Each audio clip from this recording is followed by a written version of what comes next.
Hello, Precalculus student. This video is for Chapter 4.1, Part 4. We're looking at a second model of exponential function. So instead of y equal to abx, we are looking at y equal to a or p if it is money. E, so e being the base. And then in the exponent, instead of just x or t, is rt. This r is called the continuous growth rate or continuous decay rate. So for money, it is the growth or interest rate per unit time, known as nominal interest rate. Okay, t is the time. So instead of having just abx or abt, where it's just one thing in the exponent, you have rt. Okay. So it is another way of modeling continuous growth or continuous decay.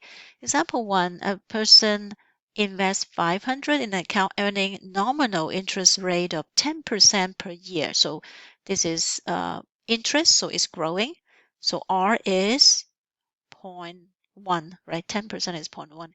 Compound continuously, so you don't have to figure out what n is. N would be infinitely.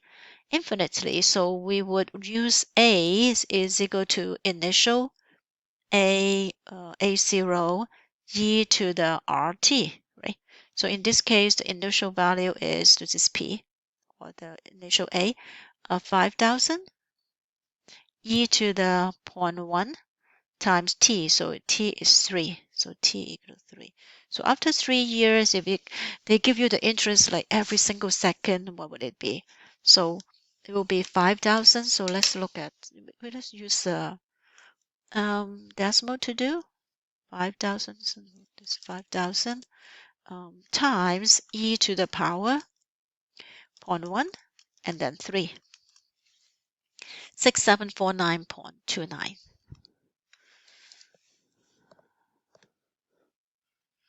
6749.29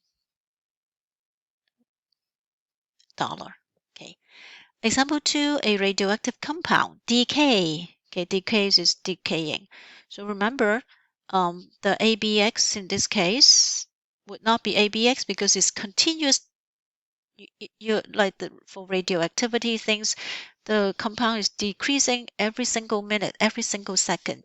You look at it, it's going to decrease a little bit, but it's a constant percent. So this is a R. This is a continuous decay rate.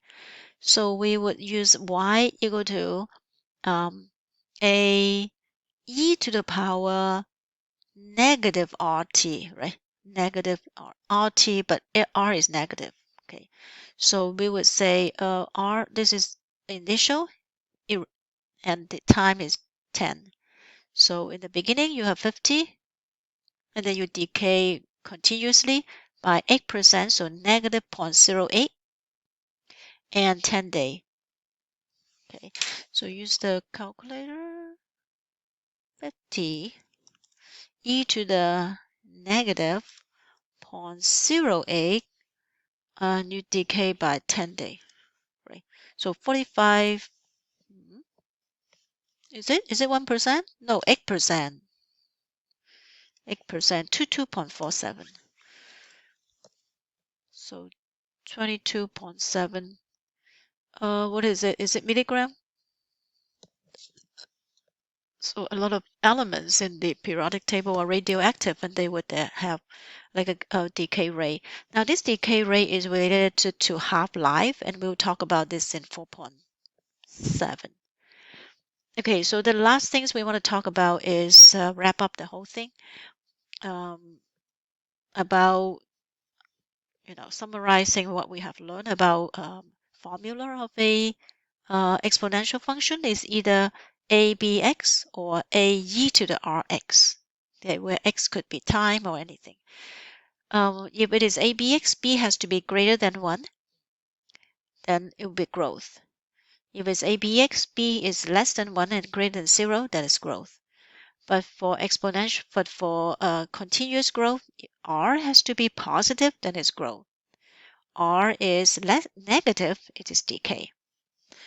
And so when we are looking at this B, so there's a constant growth rate. It's different from the continuous growth rate, right? This constant growth rate is a rate growth per period.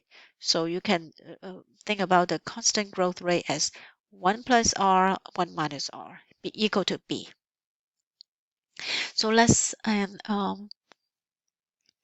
if it is, so when do I use which? So if your growth is per period, where you actually know what is the constant growth, what is the constant growth per year or per day or whatever, then use ABX. If it's growing or decaying continuously, then you use AE to the RX or RT.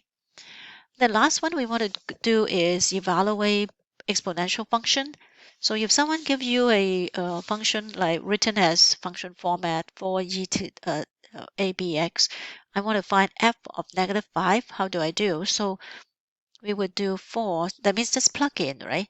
So f of -5, so 2 to the -5. Now if you're doing it by hand, negative would be 1/2, right? Negative exponent means reciprocal of the base to the 5. 1/2 to the 5 is 1 of 32, so that is 1/8. So if possible, you can give whole number. So this is a whole number. You should also try to give whole number. So this would equal to -3. 2x means 2 times -2 minus 1. So do the exponent first. So be -3. To the power -5. So that means -1 over 3 to the 5, right?